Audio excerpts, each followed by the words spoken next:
కానీ ఈ బుక్ ఏంటో చాలా ఇంపార్టెంట్ లాస్ట్ అక్కడ చూస్తున్నారు కదా, క్యాస్ట్ డామినెన్సీ అండ్ రెసిస్టెన్స్. రెండు వర్డ్స్ ఉన్నాయి ఇక్కడ, డామినెన్స్ అండ్ రెసిస్టెన్స్. ఈ సారు కె శ్రీనివాసులు సారు ఆ, తన ప్రీఫేస్ లో చాలా బాగా చెప్పాడు. నిజంగా ఒక ఆర్గానిక్ ఇంటలెక్చువల్. తెలుగు తెలుగు ప్రజలు గర్వించదగినటువంటి ఒక ఆర్గానిక్ ఇంటలెక్చువల్ ఎవరైనా ఉన్నారంటే అది కె శ్రీనివాసులు సరే. ఇక్కడ చాలా మంది ప్రొఫెసర్స్ పొలిమిక్స్ రాస్తారు. అంటే పొలిటికల్ వేరు, అకాడమిక్ వేరు అని చెప్పటం లేదు, కానీ అకాడమిక్ కూడా చాలా పొలిటిక్స్ ఉన్నాయి. కానీ శ్రీనివాసులు సార్ ఏంటంటే చాలా ఆర్గానిక్ ఇంటలెక్చువల్. ఈ బుక్ లో నేను చెప్పదలుచుకున్నది ఏంటంటే, విషయాలు చాలా మంది చెప్తారు, కానీ ఒక మెథడాలజికల్ గా ఎలా అండర్స్టాండ్ చేసుకోవాలి అనేది. సో బుక్ ను సారు 6 చాప్టర్స్ గా డివైడ్ చేశారు. Caste and dominance, resistance. ఇప్పుడు గెయిల్ ఓమెస్ అనే చాలా బుక్ మంచి బుక్ రాసినారు, Dalit movement and democratic revolution. అది చాలా మనకి ఇన్స్పైరింగ్ బుక్. తర్వాత అదే జైన్ లో నుంచి ఒక సుధాబాయి మేడం అని ఒక ఉన్నాడు, అంటే సూపర్వైజర్. మా సూపర్వైజర్ గానే మా టీచర్ గా ఉండాలి, but I have not taken her course, but she was a teacher. So అక్కడ ఏంటంటే Dalit movement, democratic unfinished democratic revolution రాసింది. గెయిల్ మూవ్మెంట్ ఏం రాసిందంటే దళిత్ మూవ్మెంట్, డెమోక్రటిక్ రెవల్యూషన్ రాస్తే ఈమె అన్ఫినిష్డ్ డెమోక్రటిక్ రెవల్యూషన్ అంటే పిఎస్పిని దృష్టిలో పెట్టుకొని రాసింది. సార్ ఇక్కడ ఈ 6 చాప్టర్స్ ఉన్నాయి. నేను చాప్టర్ వైజ్ గా నేను చేయను, కానీ I try to explain the essence of the book. Narasimha Reddy గారు ఆల్రెడీ చెప్పారు కొన్ని విషయాలు, ఇంకా కొన్ని విషయాలు నేను చెప్పదలుచుకున్నాను. ఒక ఒక ఈ రోజు తెలుగు స్పీకింగ్ రాష్ట్రాలలో జరుగుతున్నటువంటి డిబేట్స్ ఏంటి అంటే, క్లాస్ కానీ కాస్ట్ కానీ. ఇక్కడ వచ్చినటువంటి ఉద్యమాలు అంటే ఎక్కడ రాలేదు, నేను ఎక్కడ ఎగ్జాగరేషన్ చేయను, కానీ ప్రతి ఉద్యమము అంటే తెలుగు రాష్ట్రంలో జరిగినటువంటి ఉద్యమం సార్ ఇక్కడ మెన్షన్ చేశారు. నేను కూడా అదే చెప్తాను. అంటే తెలంగాణ ఆర్మ్ స్ట్రగుల్ మొదలుకొని అంటే 1917 రోజ్ రెవల్యూషన్ తర్వాత ఆల్మోస్ట్ చైనీస్ రెవల్యూషన్ తో on par with Chinese revolution తో జరిగినటువంటి ఉద్యమం తెలంగాణ ఆర్మ్ స్ట్రగుల్. అంటే ఒక ఏషియాలోనే చైనీస్ 1949 రెవల్యూషన్ ఏదైతే ఉందో మావోటించింది, దానికి ప్యారలల్ గా ఇక్కడ ఉద్యమం జరిగింది. కానీ ఈ ఉద్యమము వరల్డ్ ఉద్యమం కాలేకపోయింది. కానీ చైనీస్ రెవల్యూషన్, బోల్షెవిక్ రెవల్యూషన్ విలీనం తెరిచింది. తర్వాత మావో తెచ్చిన ఉద్యమాలు ఎందుకు వరల్డ్ రెవల్యూషన్ అయ్యాయి?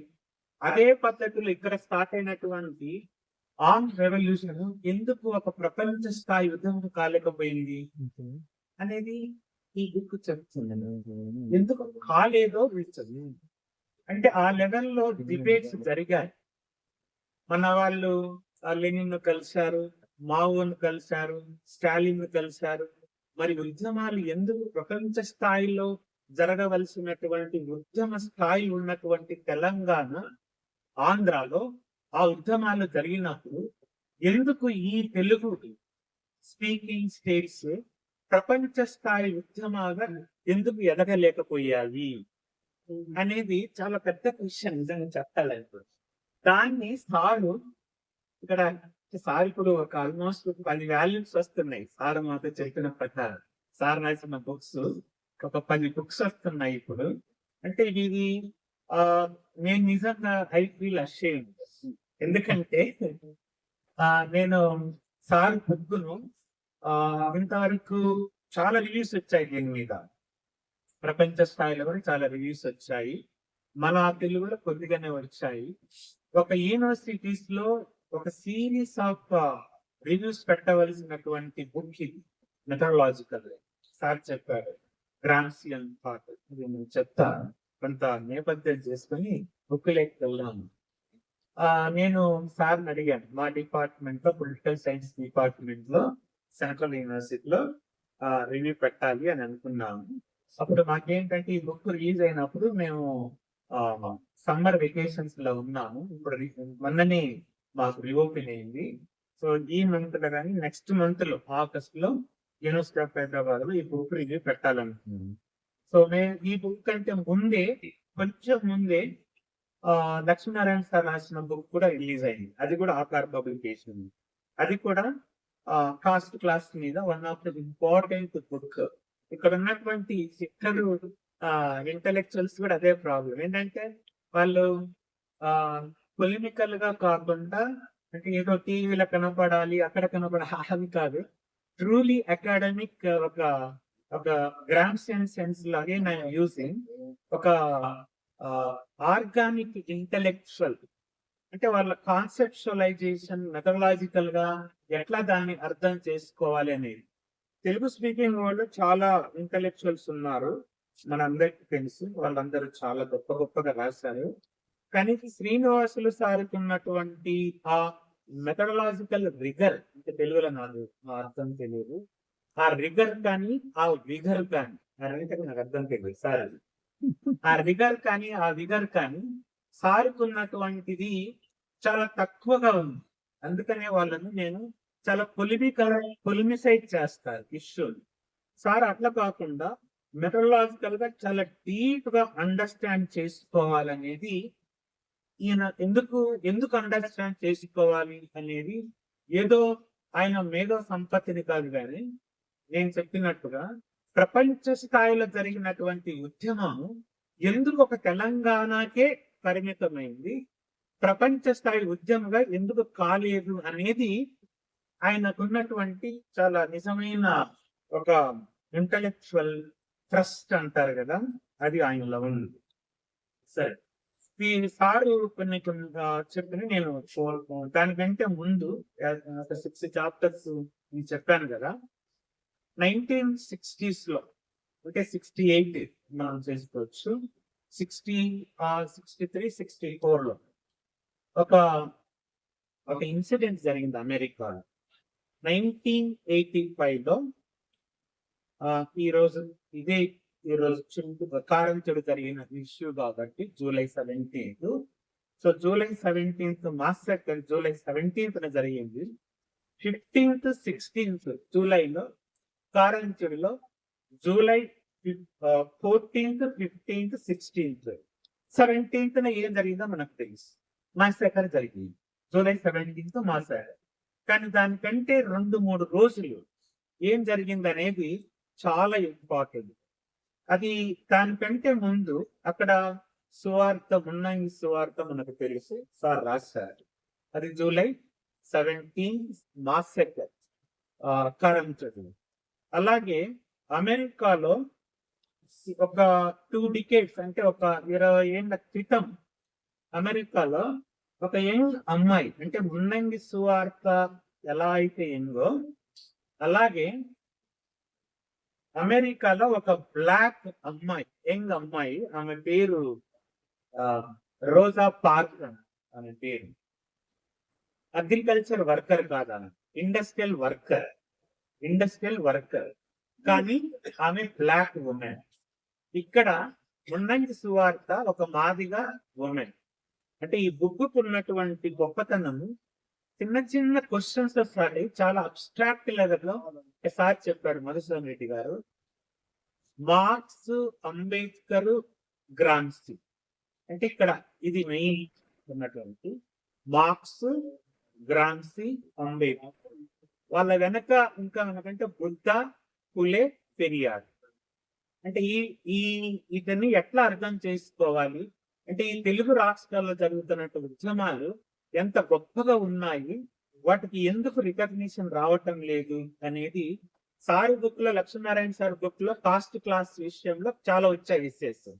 కానీ దానికంటే ఇంకా లోతుగా వెళ్ళి, అంటే దానికంటేనే కాదు కానీ చెప్తున్నాను, ఈ బుక్ ఈ 2 విషయాలను, కాస్ట్ డామినెన్సీ, రెసిస్టెన్సీ.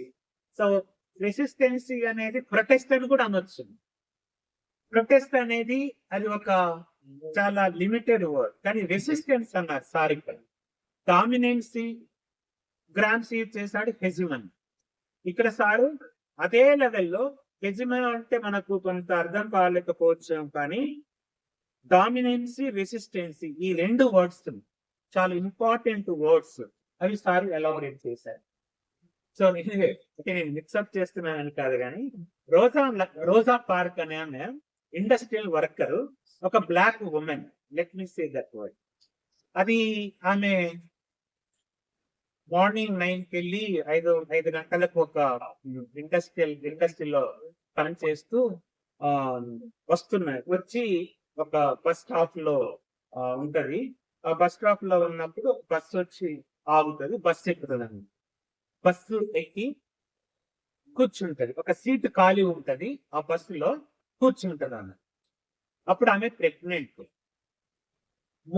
మూడు స్టేజెస్ దాటిన తర్వాత ఒక ఇద్దరు ముగ్గురు వైట్ బాయ్స్, యంగ్ బాయ్స్ అదే బస్సు ఎక్కుతారు.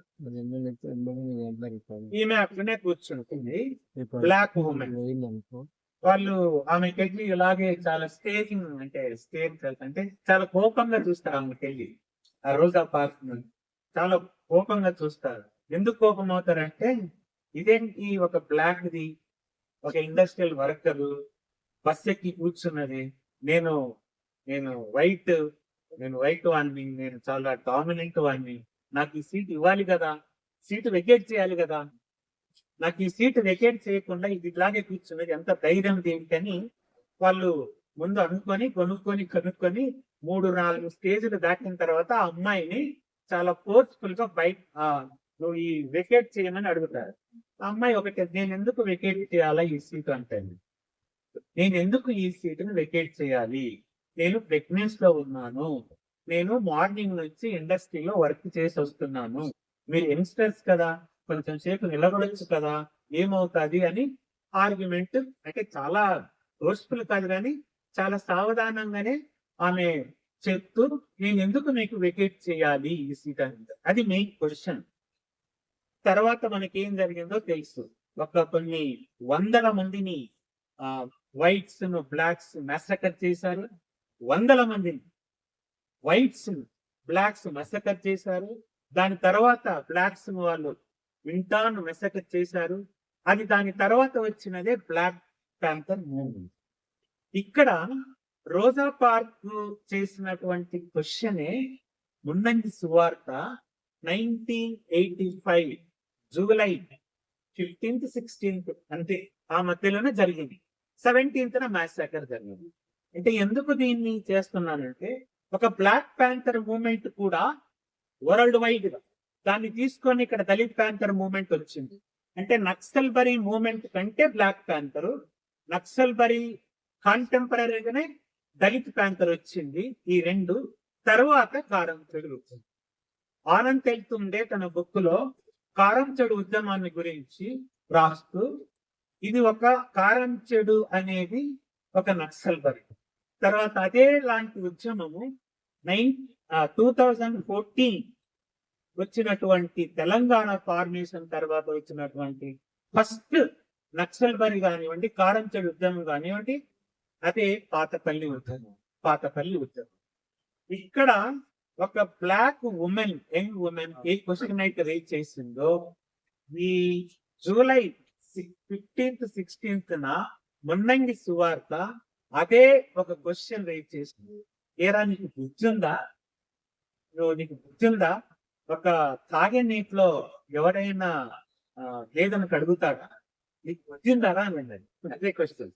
అంతా చెప్పనక్కర్లేదు, కానీ అక్కడ ఏమంటే, నేను ఎందుకు సీట్ ఖాళీ చేయాలా, మీరు వైట్స్ అయితే ఏంటి, నేను ఎందుకు నీకు సీట్ ఖాళీ చేయాలా అనే ఒక్క క్వశ్చన్ కొన్ని వందల మందిని వైట్స్ ఎట్లయితే బ్లాక్స్ మెసకర్ చేశారో, ఇంటర్నల్ వయలెన్స్ జరిగి బ్లాక్ ప్యాంథర్ మూవ్మెంట్ వచ్చిందో, ఇక్కడ కూడా నీకు బుద్ధి ఉందా, అసలు నువ్వు మనిషివేనా, ఒక తాగే నీత ఎవడైనా ఒక గేదెను కడుగుతాడా అనే క్వశ్చన్ రేట్ చేసిందా.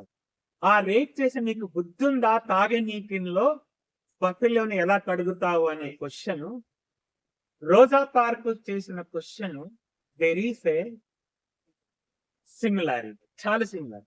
ఆ క్వశ్చన్ అంటే ఇక్కడ తెలంగాణ ఆర్మ్ స్ట్రగుల్ అంటున్నాం కదా, కనెక్ట్ చేశాడు సార్. తెలంగాణ ఆర్మ్ స్ట్రగుల్ జరిగిన క్వశ్చన్ మున్నంగి సువార్త జరిగి నీకు గుర్తుందా అనే క్వశ్చన్ కు ఏంటి ఆ క్వశ్చన్ అంటే, ఈ దేశంలో మనము ఒక ఉద్యమాన్ని అర్థం చేసుకోవాలి అని అంటే ఈ క్వశ్చన్స్ ను అర్థం చేసుకోవాలి.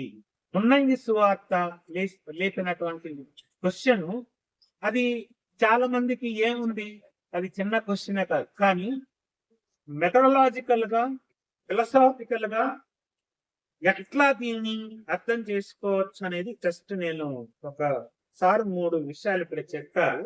పదిరికుప్పంలో చిత్తూరులో జరిగినటువంటి incident, that is vote for candidate choice, అది ఓట్ హక్కును గురించి పదిరికుప్పం.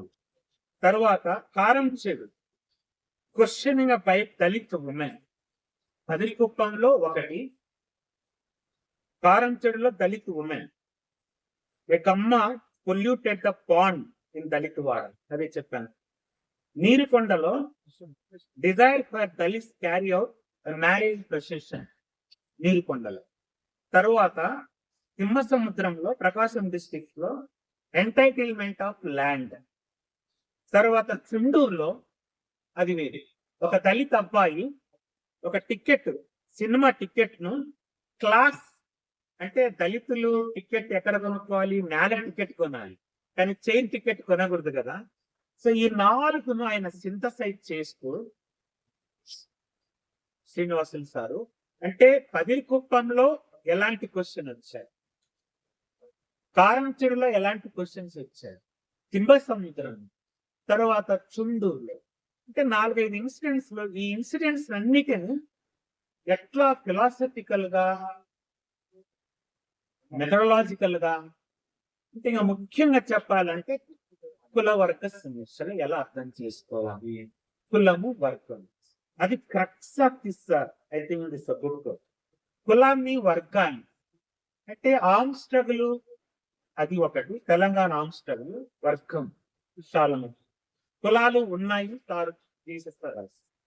కారంచెడు ఉద్దేశం, కారంచెడు 85, దానికంటే ముందు వచ్చినటువంటి నక్సల్ బరి ఉద్యమం, దానికంటే ముందు సిపిఎం, దానికంటే ముందు సిపిఐ, మనకంత తెలుసు హిస్టరీ అంట. అట్లా వెనక్కి పోతూ ముందుకు వస్తుంది. ఇక్కడ సిపిఐ కమ్యూనిస్ట్ ఉద్యమము, కమ్యూనిస్ట్ మార్క్సిస్ట్ ఉద్యమము, కమ్యూనిస్ట్ మార్క్సిస్ట్ లెనిన్ ఉద్యమము, దళిత ఉద్యమం, ఇవి కులాన్ని వర్గాన్ని ఎట్లా అర్థం చేస్తున్నాయి, ఎందుకు డివైడ్ అయ్యాయి, ఎందుకు ఇక్కడ జరుగుతున్నటువంటి ఉద్యమాలు. మరి దళిత్ ప్యాంథర్ కూడా, అంటే బ్లాక్ ప్యాంథర్ తో వచ్చినటువంటి ప్రపంచ స్థాయిలో జరిగినటువంటి బ్లాక్ ప్యాంథర్ ఉద్యమము, దళిత్ ప్యాంథర్, ఇక్కడ జరిగినటువంటి ఉద్యమాలు ఎందుకు మనము థ్రెషోల్డ్ ను క్రాస్ చేయలేకపోతున్నాయి అనేది సార్ చాలా తన 6 చాప్టర్స్ లో చాలా బాగా చెప్పారు. ఎందుకు జరుగుతున్నాయి, ఎందుకు జరగలేదు అనేది సార్ చెప్పినటువంటి వాటిలో ఒక 3-4 విషయాలు నేను చెప్పి, ఎందుకు జరుగుతున్నాయంటే సార్ మెథడాలజికల్ గా అర్థం చేసుకుంటాము. మోడర్నిటీ ట్రెడిషన్ అనేది ఒక పర్స్పెక్టివ్ అనుకోండి, ఒక మెథడాలజీ అనుకోండి. అంటే తెలుగులో నాకు ఆ terminology I'm not able to exactly translate dum into Telugu. Modernity tradition అనేది ఒక పర్స్పెక్టివ్. ఏంటి ఆ పర్స్పెక్టివ్ అంటే, మనకు స్వాతంత్రం వచ్చిన తర్వాత మోస్ట్ ఆఫ్ ఇంటెలెక్చువల్స్ ఈ పర్స్పెక్టివ్ ను అడాప్ట్ చేసుకొని ఇండియన్ సొసైటీని, ఇండియన్ పాలిటీని, ఇండియన్ కల్చర్, ఎకానమీ మొత్తాన్ని వాళ్ళు అనలైజ్ చేశారు. దాంట్లో ఏంటంటే మోడర్నిటీ అంటే నాకు జనరల్గా తెలిసి ఆధునికత. ఆధునికత అనేది అది ఆ ఆధునికత ప్రపంచంలో ఎన్లైటైన్మెంట్ తర్వాత మోడర్నైజేషన్ ప్రాసెస్ లో, అదే కొలోనియలిజం లో మనకు వచ్చేసిన తర్వాత ఈ ఆధునికత అనేది సొసైటీని మొత్తాన్ని మార్చేస్తుంది. సొసైటీని మొత్తాన్ని మార్చేస్తుంది అంటే economy, politics, society, culture, everything will change. That modernisation అదొక process. Colonialism, modernisation. So colonialism అని నేను వెళ్ళను, కానీ కొలోనియలిజం తో ఎట్లా వచ్చింది, మోడర్నిటీ మోడర్నిటీ ద్వారానే కొలోనియలిజం వచ్చేసింది. ఆ మోడర్నిటీ మనకు వస్తే మన సొసైటీ ట్రాన్స్ఫార్మ్ అవుతుంది అనే ఒక పర్స్పెక్టివ్ ఉంది.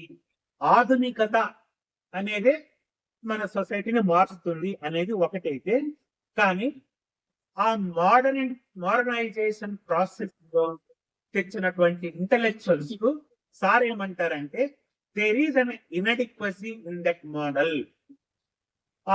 ఆ మోడల్ లోనే కొంచెం ఇన్అడిక్వసీ ఉంది. ఆ మోడల్ మనకు అంత పనికి రాకపోవచ్చు. ఎందుకంటే ఆ మోడర్నిటీ లో వచ్చినటువంటి అగ్రేరియన్ రిఫార్మ్స్ కానీ, నెహ్రియన్ ఎకానమీ కానీ, ఈవెన్ కమ్యూనిస్ట్ అనుకున్నటువంటి వాళ్ళు ఆ మోడర్నైజేషన్ ప్రాసెస్ లో జరుగుతున్నటువంటి క్లాస్ స్ట్రక్చర్స్ ఏవైతే ఉన్నాయో, మోడర్న్ క్లాస్ ఉన్నాయో అవి కూడా మారుతాయి. ఏవి మారుతాయి? ప్రీ క్యాపిటలిస్ట్ సొసైటీలో, అంటే ప్రీ క్యాపిటలిస్ట్ సొసైటీలో ఉన్నటువంటి ఈ ఎలివేటర్స్ ఏవైతే ఉన్నాయో అవన్నీ మారుతాయి మోడర్నైజేషన్ లో అని అనుకున్నటువంటి intellectual interpretation of Indian society, polity, agriculture, మొత్తం ఎకానమీ అనేది అవి ఇన్అక్విడిటీ ఉంది. ఆ మోడల్ కొంచెం సార్ పక్కన పెట్టారు. తరువాత అదే బ్రాడ్ నేరేటివ్ లో క్లాస్ కమ్యూనిస్టులు తీసుకున్నటువంటి క్లాస్ క్యారెక్టరైజేషన్ అయితే ఏదైతే ఉందో, క్లాసే ఈ దేశానికి important. Class analysis would help us to overcome all the problems. అంటే ఒక కుల సమస్య కానీ, ఒక ఉమెన్ సమస్య కానీ, ఒక ఎన్విరాన్మెంటల్ సమస్య కానీ, అగ్రికల్చర్ సమస్య కానీ, అన్ని సమస్యలకు అంటే ఇంకా మనం అంటారు కదా సర్వరోగ నివారణ వర్గమే అని ఒక ఊహ ఉండే. అంటే సర్వరోగ నివారణే ఒక వర్గము అనేది లెనిన్ మావోయిస్టు ఎట్లయితే తీసుకున్నారో అదే మనకు కూడా సర్వరోగ నివారణకి ఇక్కడ కూడా వర్తిస్తుంది అనేది. అంటే ఒక వర్గమైన తీసుకోండి, అది ఒక వర్గమే అన్నమాట. దానికి కాంట్రడిక్టర్ గా కొంతమంది కులమే సర్వరోగ నివారణ అనేది. అంటే రెండు, అంటే ఎక్కడ ఎక్స్క్లూజివ్ గా, మ్యూచువల్లీ ఎక్స్క్లూజివ్. ఆ ఎక్స్క్లూజివ్నెస్ అనేది మోడర్నిటీనేమో మోడర్నైజేషన్ మనం మారితే అన్ని నేను చెప్పను, ఇండస్ట్రియలైజేషన్, మోడర్నైజేషన్, ఎకానమీ అంత డీప్ గా సారు చదువుకోవాలి, చదివితే అర్థమవుతుంది. అది కాకుండా ఎక్స్క్లూజివ్ గా వర్గమే మారుస్తుంది అనేది ఒకటైతే, లేదు కులమే మారుస్తుంది అనేది ఇంకొకటి. అంటే ఈ మ్యూచువల్ గా ఎక్స్క్లూజివ్ గా వెళ్తున్నటువంటి దాన్ని కూడా sir there is a critic on modernization critic పెట్టారు. ఈ కులవర్గం, ఎందుకంటే ఈ రోజు తెలుగు రాష్ట్రాల్లో జరుగుతున్నటువంటి వాటిలో ఈ సారు చెప్పినటువంటి మెథడాలజికల్ అప్లై చేయకుండా అవన్నీ ఇక్కడ ఉన్నాయి. ఇవి ఏది మనకు అడిక్వసీ కాదు, దేర్ ఈస్ ఎన్ ఇన్అడిక్వసీ. మీరు ఏదో మేము ఆర్మ్ రెవల్యూషన్ తీసుకొస్తాము, ఆ రెవల్యూషన్ తీసుకొస్తాము, మంచిదే, క్రిటిక్ చేయలేదు. అంటే మెథడాలజికల్ గా ఎట్లా ఇన్అడిక్వసీ అనేది మీరు మెథడ్ ని థియరీ అంతం చేసుకోకుండా ప్రాక్టీస్ ని ఎలా అర్థం చేసుకుంటారు? అదే కదా వరుసన్ రెడ్డి సార్ బుక్ లో ఉన్నది. Theory practice Gramscian theory has to learn from the practice has to learn from the theory. వీటిని ఏది మీరు అర్థం చేసుకోకుండా అనేది సారు చాలా బాగా. అది కూడా తరువాత సైన్స్ స్కాలర్షిప్, అదే చెప్పాను, కులం ఉంటే చాలు, ఇంకా కులం చాలు, వర్గం అక్కర్లేదు. కులం వర్గంలోనే ఉంది, అంటే కులంలోనే ఉంది అంటాను. ఇక్కడ అవి చెప్పడానికి చాలా లూజ్ గా ఉంటాయి, అంటే అవి మనం రిటారికల్ గా చెప్పొచ్చు. కానీ సారు ఒక గ్రామ్షియన్ సెన్స్ లో ఒక కాంటెక్స్ట్ సార్ అన్నారు కదా Lakshminarayana sir, concrete context, concrete analytical గా. ఆ కాంక్రీట్ ఏంటంటే తెలుగు సొసైటీ, ఆ కాంక్రీట్ సిచ్యువేషన్ ఏంటంటే, కాంటెక్స్ట్ ఏంటంటే తెలుగు సొసైటీ. సౌత్ ఇండియన్ అని బ్రాడ్ గా చెప్పారు కానీ సారు, సౌత్ ఇండియన్ బ్రాడ్ చెప్పారు కానీ తెలుగు సొసైటీలో జరుగుతున్నటువంటి ఆ డిబేట్స్ అంటే ఎట్లా జరుగుతున్నాయి అనేది ఇక్కడ చాలా ఇంపార్టెంట్. దళితులు ఏమన్నా కులమే, ఇంకా కులమే అంబేద్కరే, ఇంకా అదే ఇంకా ముఖ్యం, ఏది లేదు.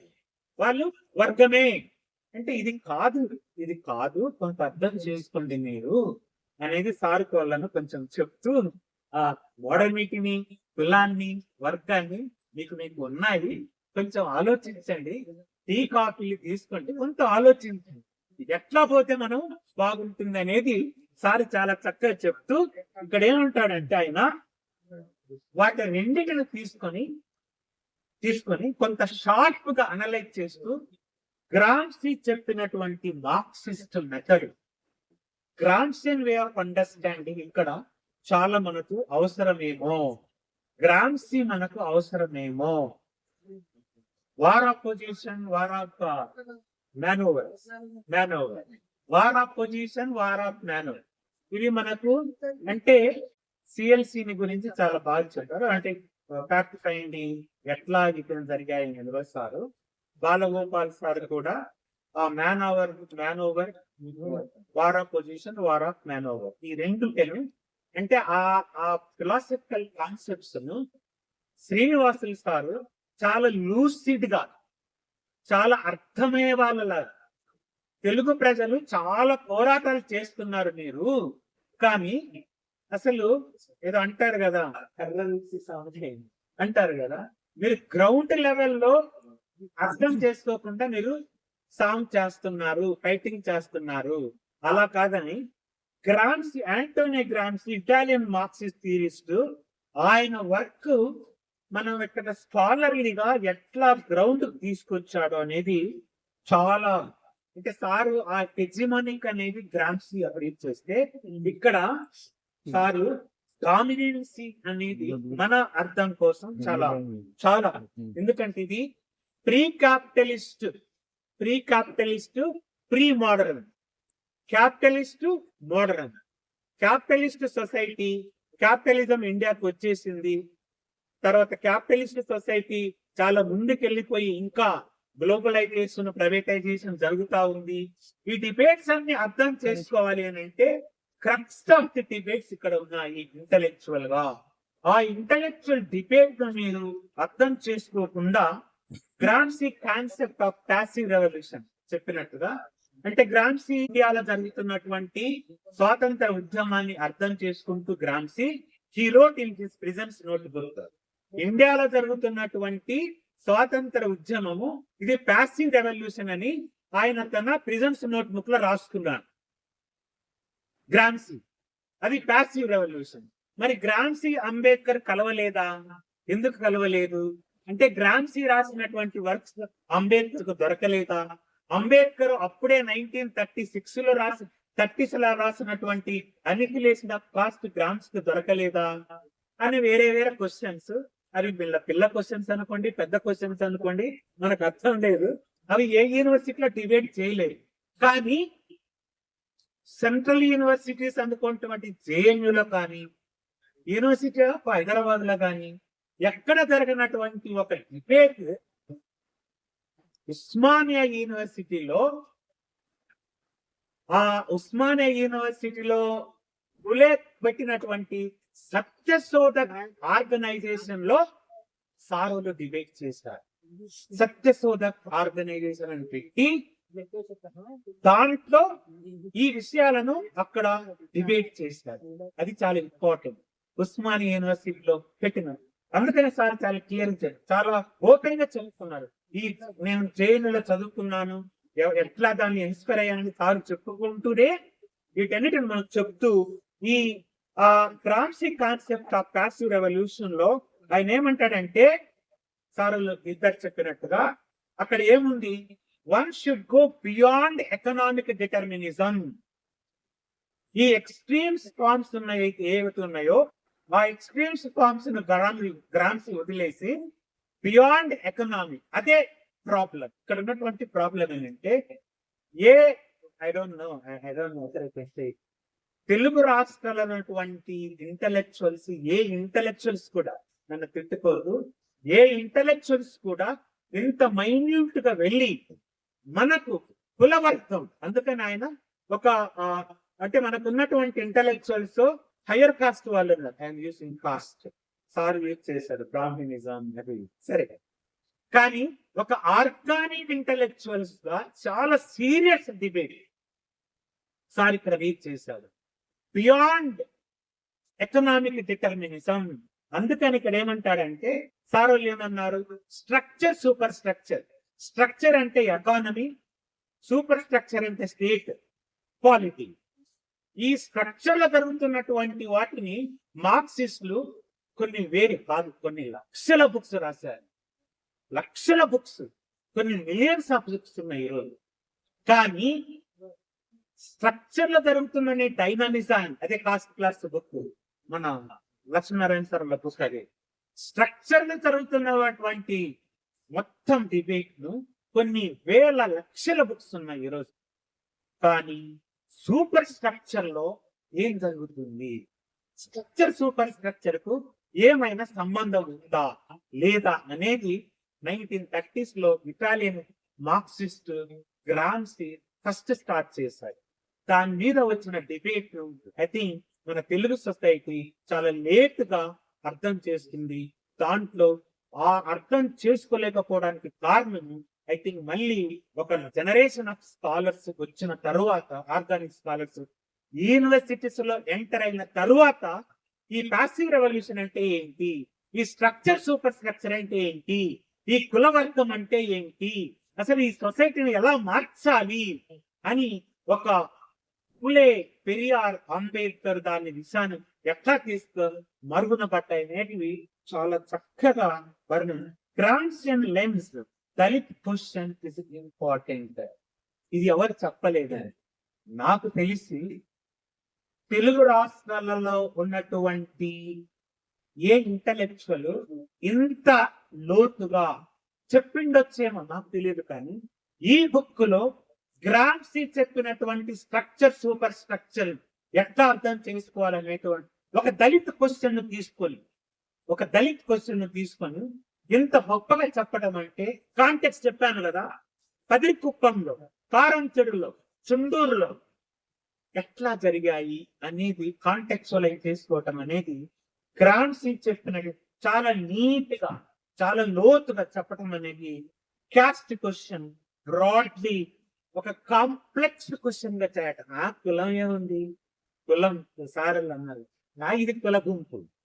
ఆ కుల గుంపును అర్థం చేసుకోవడానికి, ఆ కాంప్లెక్స్ ఫినామినన్ అర్థం చేసుకోవాలంటే ఈ స్ట్రక్చర్ సూపర్ స్ట్రక్చర్ ఎట్లా అంటే, స్ట్రక్చర్ అంటే ఎకానమీ, సూపర్ స్ట్రక్చర్ అంటే రాజ్యము, పాలిటీ అనేది. కానీ ఈ రోజు సార్ ఏం చెప్తున్నాడంటే, మీ స్ట్రక్చర్ లో కులం ఉంది, అదే వాళ్ళు చెప్పింది. స్ట్రక్చర్ లో నో స్ట్రక్చర్ లో కులం లేదు, ఇది ఎకనామిక్ డిటర్మిన్.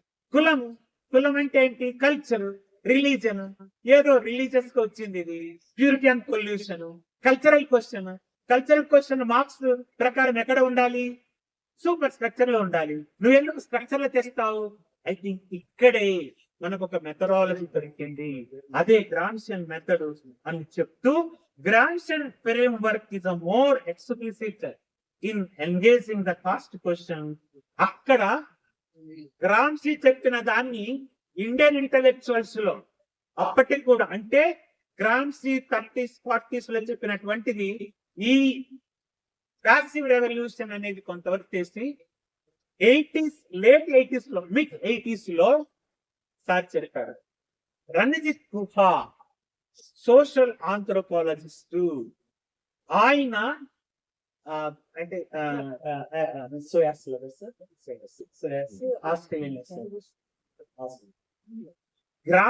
గ్రామ్సీ దాన్ని పట్టుకొని రణజిత్ గుఫా దాంట్లో గ్రామ్సీ చెప్పిన దాంట్లోనే సబాల్ట్రన్ అనేది ఒకటి వచ్చింది. సబాల్ట్రన్, ఆ సబాల్ట్రనే dominancy and dominancy, hegemony, subordination, hegemony, dominancy and subordination.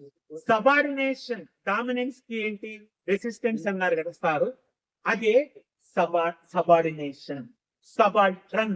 Subaltern classes అనేవి డామినెన్స్ కు, సబాల్ట్రన్ క్లాసెస్ అనేవి ఎట్లా స్ట్రక్చర్ సూపర్ స్ట్రక్చర్ లో ఆపరేట్ అవుతాయి అనేది దళిత్ క్వశ్చన్ చాలా నీట్ గా ఫులే అంబేద్కర్ ఎలా చెప్పగలిగారో దాన్ని మళ్ళీ థియరైజేషన్ చేసే ప్రాసెస్ సార్ తన ఇంట్రొడక్షన్ లో చాలా చెప్తున్నారు.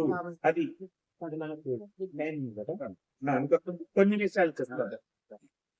సో ఆంటోనీ గ్రామ్స్కీ క్యాపిటలిస్ట్ డెవలప్మెంట్ లో ఒక క్యాపిటలిజం అనేది ఏంటి? Modernity.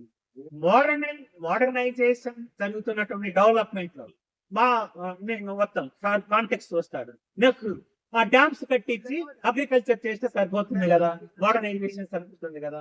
Agriculture modernization of agriculture. Francine Frankel, తర్వాత Rolf and Ralph, Sudipta Kaviraj, Partha Chatterjee, Ranajit Guha, మొత్తం అంటే ఈ బుక్స్ మొత్తం చాలా రివ్యూ చేశారు సార్. పొలిటికల్ ఎకానమీ బుక్స్ మొత్తం రివ్యూ చేశారు. అంటే మోడర్నైజేషన్ లో ఈ విషయం సరిపోతుంది కదా, ఇంకా అంటే కులము సమస్య తీరిపోతుంది, కుల సమస్య తీరిపోతుంది కాదు, కుల సమస్య తీరలేదు. ఎందుకు తీరలేదు? మోడర్నైజేషన్ ప్రాసెస్ లో అంత ఇండస్ట్రియలైజేషన్ జరగాలి కదా. ఇండస్ట్రియలైజేషన్ మొత్తం ప్రపంచంలో జరిగినప్పుడు చాలా ఇలాంటి క్యాస్ట్ కేటగిరీస్ అన్ని కొట్టుకుపోయాయి కదా. మరి ఇండస్ట్రియలైజేషన్ జరిగింది, మోడర్నైజేషన్ జరిగింది, అర్బనైజేషన్ జరిగింది, ఇవన్నీ జరిగినాయి కదా. మరి ఎందుకు కులం పోవట్లేదు? ఇక్కడ ఏదో ప్రాబ్లం ఉంది అనేది సారు చాలా ఆ కాంప్లెక్స్ క్వశ్చన్ ఇక్కడ చెప్తూ చాలా నీట్ గా ఫర్దర్ గా పోయి ఇక్కడ మనము క్లాస్ కాస్ట్ విషయాన్ని అగ్రేరియన్ సొసైటీలో అంటే pre capitalist, capitalist, pre modern, modern, ఆధునికాంతరం ఉన్నటువంటి సొసైటీలో సరే మీరు ఒకటి చెప్తాను. ఈ సూపర్ స్ట్రక్చర్ లో మనకున్నటువంటి సతి ఎక్కడిది? Moderna pre Moderna? Pre modern అయితే కదా సతి క్వశ్చన్. సతిగా మనం తెలుసు కదా, ప్రీ మోడర్న్ కదా, ప్రీ మోడర్న్ క్వశ్చన్ అది ఇప్పుడు అంతమైంది కదా. మరి ప్రీ మోడర్న్ అంటే సతి, మరి కులానికి కూడా అదే కదా. మరి కులం ఎందుకు కావటం లేదు అంటే ఏదో ప్రాబ్లం ఉంది. ప్రాబ్లం అంటే ఏదో ఇచ్చిపుచ్చుకోవటంలో కాదు ప్రాబ్లము. మీరు ఇంటలెక్చువల్స్ అనుకున్న వాళ్ళు సార్ అడిగే క్వశ్చన్, మీరు ఫిలాసఫికల్ గా ఇంటలెక్చువల్ గా ఆ ప్రాబ్లమ్ ను రిజాల్వ్ చేయలేకపోతున్నారు కాబట్టి ప్రాక్టీస్ లో కూడా రిజాల్వ్ కాకలేకపోతుంది. ప్రాక్టీస్ లో ఉన్నది మీరు గ్రాస్ప్ చేసుకోలేదు కాబట్టి ప్రాక్టీస్ లో అలాగే ఉంది, ఫిలాసఫికల్ గా అలాగే ఉంది. సో మీరు ఫిలాసఫికల్ గా ఎప్పుడైతే అర్థం చేసుకోగలుగుతారో ప్రాక్టీస్ లో కూడా, ప్రాక్టీస్ లో ఎప్పుడైతే ప్రాక్టీస్ సార్ ఏమన్నారంటే దాన్ని కాంటెక్చువలైజేషన్. ఎక్కడ కాంటెక్ట్ చేశాడు? కుల వర్గాన్ని సారాంశంలో చేశాడు. అది సెకండ్ చాప్టర్ లో ఇంకా చాలా చెప్తాను కాబట్టి second, third chapter, fourth chapter లో చాలా బాగా చెప్తారు. అసలు ఈ సబాల్టర్న్ పర్స్పెక్టివ్ అంటే ఏంటి, ఈ మోడర్నిస్ట్ ఎట్లా ఫెయిల్ అయ్యారు, మోడర్నిస్ట్ ఇంటలెక్చువల్స్ అనుకున్న వాళ్ళు డెఫ్రియన్ మొత్తం అంటే ఒక విషయం చెప్తాను. అంటే గ్రీన్ రెవల్యూషన్ ట్రాక్టర్ వచ్చింది. మేము మా సెంట్రల్ యూనివర్సిటీ ఎక్కడ ఉందండి? ఫైనాన్షియల్ డిస్ట్రిక్ట్స్ లో ఉంది.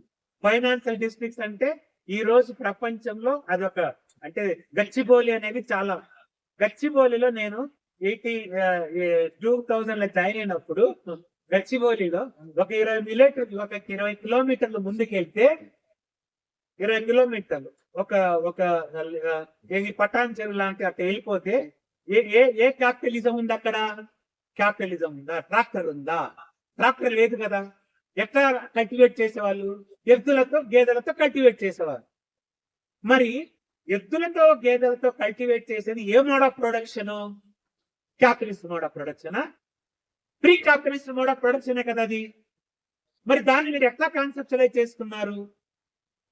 ఇక్కడ ఈ ఇన్సిడెన్సెస్ ఏదైతే సార్ కోట్ చేశారో అంటే మోడర్నైజేషన్, ఓకే ఎద్దులతో మనం దున్నుతున్నాము, ఆ pre capitalist mode of production పోవాలంటే ఏం చేయాలి? ట్రాక్టర్ పెట్టాలి. ట్రాక్టర్ ఎవరికి వచ్చింది? దళితులకు వచ్చిందా? బీసీలకు వచ్చిందా? ఎవరికి వచ్చింది? అప్పుడున్నటువంటి శూద్రాలు అనుకున్నటువంటి కమ్మరెడ్లకు వచ్చిందా? తర్వాత వచ్చింది వాళ్ళకు కూడా. ఆంధ్ర హిస్టరీ, ఇక్కడ ఉన్నటువంటి Andhra history, philosophy, economy, society అంతా ఉంది ఇక్కడ. అంటే why am not a Hindu Ilaiah sir కంటే బుక్ లో వై ఆమ్ నాట్ అంటే ఉందన్నారు సార్. ఇక్కడ ఫిలాసఫికల్ గా ఎవరికి వచ్చింది ఈ ఆస్తి అదే అడుగుతున్నాడు.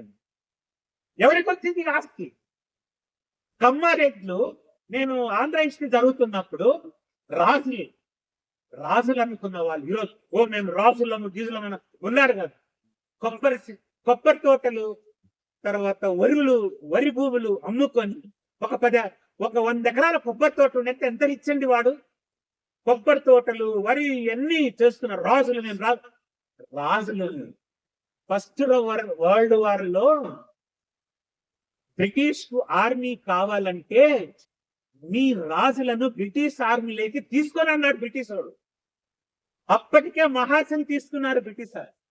మేము రాజులము, మేము కూడా రాజులమే, మేము ఆర్మీలో ఉంటాము. బ్రిటిష్ ఆర్మీ ఉంటే నో యు ఆర్ శూద్ర, వి డోంట్ టేక్ అని బ్రిటిష్ వాడు చెప్పాడు. మనం రాసిన ఆర్గానిక్ ఇంటర్నెక్చురల్ రాసిన హిస్టరీలో కాదు, మీరు రాసిన ఆంధ్ర హిస్టరీలోనే ఉంది. అలాంటి వాళ్ళు మేము రాజులము క్షత్రియులను చెప్పుకుంటున్నారు కదా, రెడ్లము కమ్మలని చెప్పుకుంటున్నారు కదా. మీరు బ్రాహ్మణుల దగ్గర టెనెంట్స్ అంటే కౌలుగా ఉంటుంది. బ్రాహ్మణుల దగ్గర జమీందారుల దగ్గర మీరు కౌలుగా. ఈ రోజు దళితుల దగ్గరకు వచ్చి మీరు కాలర్ ఎగరేస్తున్నారు. మీరు ఆంధ్ర హిస్టరీ చదువుకోండి. శూద్రుడు కౌలుగా. ఆ బ్రాహ్మణుల దగ్గర జమీందారుల దగ్గర ఉన్నటువంటి భూమి ఎంత ఎక్కడికి వచ్చింది? ఈ రోజు సారికలు చెప్తున్నాడు. నీలం సంజీవ రెడ్డికి ప్రకాశం పంతులు జరుగుతున్నటువంటి కొట్లాట ఏంటి ఇక్కడ ఉంది. ఒక బ్రాహ్మణ రెడ్డి నీలం సంజీవ రెడ్డి ఎంత డామినేట్ చేయగలిగాడు. కాంగ్రెస్ ఒక వెహికల్ మాత్రమే, ఒక ప్లాట్ఫార్మే. కానీ కాంగ్రెస్ లో జరిగినటువంటి డిబేట్ ప్లస్ ఒక బ్రాహ్మణునికి రెడ్లకు కమ్మాలకు జరిగినటువంటిది ఒక ప్లాట్ఫామ్. దాన్ని ఓవర్కమ్ అయ్యి మీరు ఈ రోజు బీసీల మీద ఎస్సీల మీద పుస్తనం చేస్తున్నారు. ఏంటి? గ్రామ్సీ అర్థం చేసుకున్న దాన్ని, అంబేద్కర్ అర్థం చేసుకున్న దాన్ని ఈ రోజు ఒక కాస్ట్ డామినేషన్ రెసిస్టెన్స్ అనేది ప్రొఫెసర్ శ్రీనివాసులు సారు థియరిటికల్ గా ప్రాక్టికల్ గా ఇక్కడ చాలా నీట్ గా చెప్పాడు. అంటే ఆ మైనూరుకు నేను చెప్పటం లేదు, కానీ ఒక 2-3 రెడ్లు లేశారు, 2-3 కమ్మాలు లేశారు. మీకంటే ముందే రెడ్లు కమ్మాల కంటే ఎవడు సీఎం అయ్యాడండి ఇక్కడ? బ్రాహ్మణుల తర్వాత ఎవడయ్యాడు? రెడ్లు కమ్మాల కంటే ఈ తెలుగుదేశంలో, తెలుగుదేశం అంటే పార్టీ కాదు కానీ రెడ్లు కమ్మాల కంటే ఎవడు సీఎం అయ్యాడు ఇక్కడ? దామోదరం సంజీవయ్య ఒక దళితుడు సీఎం అయ్యాడు మీకంటే ముందు. నిజంగా చెప్పాలి, అంతకంటే ముందు ఇంకా బీహార్ లో ఎట్లా అయ్యారు అది ఇక్కడ ఉంది, ఈ బుక్ లో ఉంది. సో నేనేం చెప్తున్నానంటే నేను చెప్తున్నాను కదా, సారీ, డామినెన్సీ అండ్ రెసిస్టెన్స్ అనేది ఆ 2 వర్డ్స్ ఎట్లా చదవాలి అది అర్థం చేసుకోకుండా మీ ఆర్మ్ స్ట్రగుల్, మీ యొక్క ఎలక్టోరల్ పాలిటిక్స్, మీ సబ్కాస్ట్ మూవ్మెంట్, దళిత మూవ్మెంట్, మీ ఏది ముందుకు పోవు. మీకున్నటువంటి ఇది అర్థం చేసుకోకుండా మీరు ఎన్ని ప్లాట్ఫామ్స్ పెట్టినా, ఎన్ని ఉద్యమాలు చేసినా ఆ ఫిలాసఫికల్ అర్థం చేసుకుండా మీరు ముందుకు పోలేరు అనేది చాలా స్పష్టంగా చెప్పాడు ఇక్కడ. రాయలసీమ, ఆంధ్ర, తెలంగాణ 3 రీజన్లు. మన ఇంటెలెక్చువల్స్ ఏం చేశారంటే 3 రీజన్లలో 3 కేటగిరీస్. సార్ ఏమంటాడంటే అది కాదు అర్థం చేసుకోవాల్సింది, దానికంటే బియాండ్ మనం వెళ్ళాలి అనేది చాలా చక్కగా చెప్పారు ఇక్కడ. తర్వాత ఈ మోడర్నైజేషన్, ప్రీ మోడర్నైజేషన్ హిస్టరీ అనేది history from the above, history from the below కావాలనేది దాన్ని sir passive revolution or the subaltern historiography అన్నారు. ఆ సబాల్టర్న్ హిస్టోరియోగ్రఫీలో సార్ చెప్పినటువంటి విషయాలు కాంటెక్చువలైజ్ చేస్తూ, మళ్ళీ I'm not going to subaltern historiography ఎందుకంటే నేను చదివాను కాబట్టి కొన్ని విషయాలు చెప్తున్నాను. ఆ సబాల్టర్న్ హిస్టోరియోగ్రఫీలో who are the subalterns? Subalterns ఎవరు? మళ్ళీ మనము వెనక్కి పోనక్కర్లేదు కానీ you have to understand structure and super structure లోనే అర్థం చేసుకోవాలి. దాంట్లో కాంటెక్చువలైజింగ్ క్యాస్ట్ డైనమిక్స్ ఎట్లా అర్థం చేసుకున్న సార్ చాలా బాగా చెప్పారు. క్యాస్ట్ వయలెన్స్ ను అర్థం చేసుకోవాలి అనేది కూడా చాలా బాగా. అంటే వయలెన్స్ అనేది లక్ష్మీ సార్ చెప్పాడు. కుల అసమానత నిర్మూలన పోరాట సమితి, నేను ఒక ఆర్గనైజేషన్ గురించి చెప్తున్నా, అదే ఆర్గనైజేషన్ ఇప్పుడు కానీ కుల అసమానత నిర్మూలన పోరాట సమితి అనేది కుల నిర్మూలన సంఘం కంటే ముందు ఫార్మ్ అయింది. ఇది హిస్టరీ. కుల నిర్మూలన పోరాట సమితి కంటే కుల అసమానత నిర్మూలన పోరాట సమితి అనే ఒక ఆర్గనైజేషన్ ఫామ్ అయింది. అది సార్ చెప్పాడు. గెయిల్ ఓమ్మెత్, సత్యమూర్తి సార్ చెప్పాడు ఆ పేర్లు, వాళ్ళు ఫామ్ చేశారు. కానీ వేరే కారణాల వల్ల అది ఫామ్ కాలేదు. కుల అసమానత నిర్మూలన పోరాట సమితి కానీ కుల నిర్మూలన పోరాట సమితి కానీ ఇవి కుల సంఘాల, కుల నిర్మూలన సంఘాల? మన తెలుగు అది చాలా స్పష్టంగా అడుగుతున్నాడు, చాలా క్లియర్ గా అడుగుతున్నాడు. మీరు కుల నిర్మూలన సంఘాలలో ఉంటారా, కుల సంఘాలలో ఉంటారా? You may be a communist, కానీ అది కుల సంఘంగానే ఉండొచ్చు. యు మే బి ఎ కాంగ్రెస్, కానీ ఇది కుల సంఘంగానే ఉండొచ్చు. అదే కాంగ్రెస్ అంటే ఏంటంటే రెడ్లే కదా, రెడ్లే కదా కాంగ్రెస్. కాంగ్రెస్ అంతా రెడ్లు, మాకొద్దు తెలుగుదేశం పెట్టుకుందాం, కమ్మలో పెట్టుకుందాం. అంటే కుల సంఘాలు లోవర్ కాస్ట్ వాళ్ళకి కాదు ఇక్కడ సార్ చెప్పింది. కుల సంఘాలకు వాళ్ళకు కూడా ఉంటాయి. అంటే అవి చాలా సెక్యులరైజ్డ్ గా ఉంటాయి. సార్ చెప్పాడు కదా లక్ష్మీనారాయణ గారు, చాలా సెక్యులరైజ్డ్ గా చాలా సూపర్ గా ఉంటాయి అన్నమాట. అంటే చాలా సొఫిస్టికేటెడ్ గా ఉంటాయి. కానీ కులం అనే రంగు మాకొద్దు అని చాలా సొఫిస్టికేటెడ్ గా ఉంటుంది. వాళ్ళ భాష చాలా సొఫిస్టికేటెడ్ గా ఉంటుంది. ఆ భాష అర్థం చేసుకోవాలంటే ఈ గ్రౌండ్, అదే అంటాడు గ్రాండ్స్ ఏంటాడంటే you have to smell the ground. ఆ గ్రౌండ్ వాసన చూడాలి.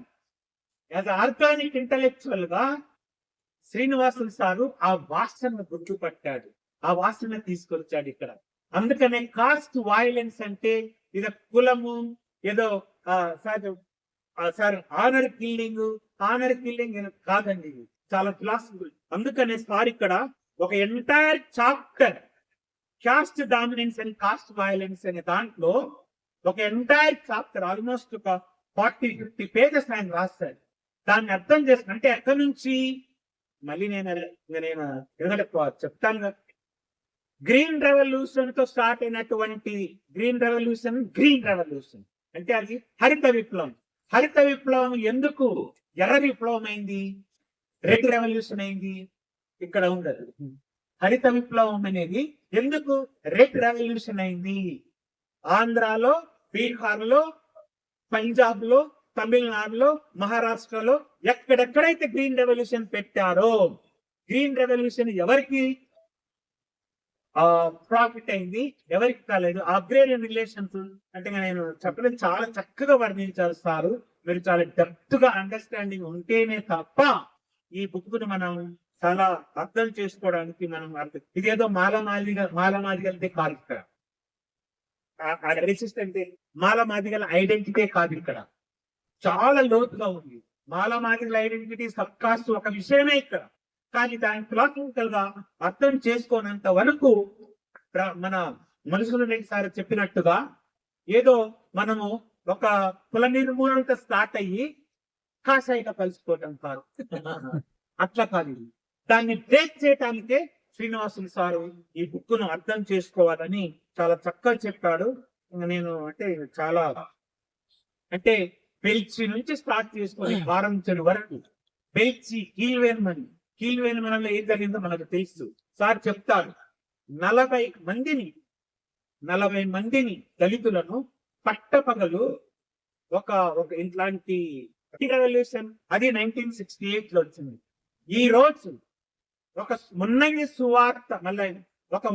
సువార్త ఆ క్వశ్చన్ గుంటూరు కారంచెడులో ఎందుకు అడిగింది అంటే దానికి ఈ విషయాలన్నీ చెప్తూ agrarian revolution, green revolution, Krishna Godavari ఆనకట్టు, తర్వాత ఎట్లా వచ్చాయి, ఒక నీరు వల్ల వ్యవసాయం ఎట్లా వాళ్ళకు, ఒక నీరు ఒక పవర్ ఎలా అయింది, కులం ఎలా పవర్ అయిందో, ఒక నీరు ఎలా పవర్ అయిందో మొత్తం ఇక్కడ చెప్తున్నాను. ఆ గ్రీన్ రెవల్యూషన్ ద్వారా ఎట్లా వచ్చిందో, ఆ వచ్చినటువంటి ఒక పక్క రెడ్లు కొమ్మలకు ఒక పవర్ వస్తే దళితులకు ఏ పవర్ వచ్చింది అనేది, ఆ వచ్చిన పవర్ లో నుంచే ఆ రెసిస్టెన్సే మున్నంగి సువార్తగా అడిగినటువంటి, ఒక మాదిగా ఉమెన్ అడిగినటువంటి, నీకు బుద్ధుందా, ఒక నీ తాగే నీళ్ళల్లో దున్నపోతున్న తర్వాత దున్నపోతా అన్నది. ఆ క్వశ్చనే రెసిస్టెన్స్. ఆ రెసిస్టెన్స్ నే ఇక్కడ ఈయన ఈ బుక్ లో ఎలా అడిగాడంటే, చాలా సొఫిస్టికేటెడ్ గా, చాలా గ్రాస్ రూట్ లెవెల్లో ఎట్లా అడిగారు అనేది చాలా బాగా చెప్పాడు. ఒక్క విషయం చెప్పి నేను క్లోజ్ చేస్తాను సార్. చెప్పచ్చు సార్. చాలా మంది అనుకుంటేషన్స్, రిజర్వేషన్స్ అనుకుంటారు కదా. రిజర్వేషన్ పర్సెంటేజ్ ఎంత, గ్రీన్ రెవల్యూషన్ లో మీరు పొందిన పర్సెంటేజ్ ఎంత, అసలు ఎవరికైనా దీంట్లో అర్థం ఉంటుంది. గ్రీన్ రెవల్యూషన్ ఏమి ఇచ్చింది? Free electricity, free pesticides, free water. ఆనకట్టలు కట్టి కృష్ణా గోదావరి మీద బంగాళాఖాతంలో కలసవలసినటువంటి నీళ్లను నిలబెట్టి, ఆనకట్టలు కట్టి ఆ నీళ్లను మీ పొలాలకు ఇస్తే, ఆ నీటిని మీరు పవర్ గా చేసుకొని ఆ నీటిని మళ్ళీ వ్యవసాయ భూములకు వాడుకోవాలంటే మీకేం కావాలి? ఫ్రీ ఎలక్ట్రిసిటీ కావాలి, ఫ్రీ పెస్టిలైజర్స్ కావాలి అంటే ఎరువులు కావాలి, ఫ్రీ పెస్టిసైడ్స్ కావాలి అంటే మందులు కావాలి. వీటన్నిటిని కొనడానికి ఏం కావాలి? కోఆపరేటివ్ సొసైటీస్ కావాలి, కోఆపరేటివ్ బ్యాంక్స్ లో ఫ్రీ లోన్స్. బంజారా హిల్స్ లో 75 పైసలకి ఎకరం ఇచ్చారే, 75 పైసలకి ఎకరం ఇచ్చారు కదా వీళ్ళు. ఇక్కడ 75 పైసలకి ఎకరం ఒక్కడిస్తే, అక్కడ రూపాయికి అసలు రూపాయి లేకుండా Indira Gandhi water free, electricity free, pesticides free, బ్యాంకుల లోన్లు ఫ్రీ అంతా తీసుకొని మీరు గ్రీన్ రెవల్యూషన్ లో ఏం పండించారు? వరులు పండించారు, కోకోనట్ పండించారు. ఆ డబ్బంతా ఎక్కడికి తెచ్చి పెట్టారు? బంజారా హిల్స్ లో సినిమా ఇండస్ట్రీలో పెట్టారు. ఆ సినిమా ఇండస్ట్రీ నుంచి మెట్రాస్ హైదరాబాద్ కు తిప్పారు, తర్వాత బాంబేకి తిప్పారు. ఇది మీరు చేసిన ఎకానమీ. కానీ దళితులకు ఏమొచ్చిందయ్యా? 10 రూపాయల వేజు. ఆ 10 రూపాయలు తీసుకున్న వేజే నీకు బుద్ధుందా దున్నపోతా క్వశ్చన్ అక్కడ రెసిస్టెన్స్. అది సారడిగారు. అన్ని ఫ్రీ తీసుకున్నారు కదా, అన్ని ఫ్రీ తీసుకున్నారు. అగ్రికల్చర్ మీరు ఫీల్డ్ ల్యాండ్ లాట్స్ అయ్యారు. మీరేమంటారు? శూద్రులు కదా, శూద్రులు అన్ని ఫ్రీకి తీసుకొని ల్యాండ్ లాట్స్ అయ్యి బ్రాహ్మణులను తరమగొట్టి ల్యాండ్ లాట్ అయ్యి దళితులను ఈ రోజు మీరు ఊచకోత కోస్తారా? ఆ ఊచకోత కోసడానికి మాకు వచ్చినటువంటి చిన్న ఒక పోపు, అదే రిజర్వేషన్. ఆ రిజర్వేషన్ ద్వారా ఒక తండ్రి ఒక స్కూల్ టీచర్ అయితే, ఆ స్కూల్ టీచర్ అయిన తండ్రి వాడు ఏదో మంచి బట్టలు వేసుకొని సినిమా హాల్కి వెళ్తే, వాడు నేను నేల ఎందుకు కూర్చోవాలని టికెట్ కొనుక్కుంటే, ఒక అబ్బాయి టికెట్ కొనుక్కున్నందుకు వాడిని కొట్టారు. ఇక్కడ నేను రోజు కూలి తెచ్చుకుంటా అంటే నువ్వేంద్ర నన్ను కొట్టేదని ఆ అమ్మాయి వాడిని తీసుకొని పటాపట వాడిని చెరమగొట్టింది. వాడిని మా అన్నం తర్వాత ఆమె బిందె తీసుకొని వాళ్ళు విసిరింది వాడిని. యాక్చువల్ గా నిజంగా అది ఎవరు రాయలేదు. ఆ కొట్టి ఆ ఒక మాదిగా ఉన్నది ఎంత ధైర్యం ఎట్లా వస్తుంది అనేది. కీలు వేని మీద జరిగింది అదే, పెల్చిన జరిగింది అదే, కారంచెడులు జరిగింది అదే, నిమ్మ సముద్రం జరిగింది అది, వేంపెంటలో తరువాత అన్ని నీరుకొండ ఫ్యాక్టరీలో అంత లెక్క జరిగింది. ఇంకా సీఎం వెళ్ళిపోతే సీఎం వాళ్ళ కారంచెడు దానికి సారాలు చెప్పింటారు, చాలా విషయాలలో ఇచ్చారు. సీఎం ఎన్టీఆర్ సీఎం వాళ్ళు చనిపోయిన తర్వాత పూలు పండు తీసుకుని వెళ్ళాడంట. ఒక మాది ఏమయ్యా నీకు బుద్ధి ఉందా? బుద్ధి ఉందనేది నాకు తెలియదు కానీ, ఏమయ్యా మీ వాళ్ళు చనిపోతే నువ్వు పూల పండు తీసుకొని వస్తావా? పూల పండ్లు ఎక్కడికి తీసుకొస్తారు? చచ్చిన శవాల దగ్గరికి పూల పండ్లు వేస్తారా? నువ్వేమన్నా సీఎం ఇవేనా? ఎవరు అడిగారు ఈ క్వశ్చన్? ఒక మాదిగ ఉమెన్ అడిగింది. మాదిగ ఉమెన్ అనేది స్ట్రక్చరా సూపర్ స్ట్రక్చరా? Till today you are not able to decide it. ఇక్కడ డిసైడ్ చేయమంటున్నారు sir. Sir thank you very much sir. I want నేను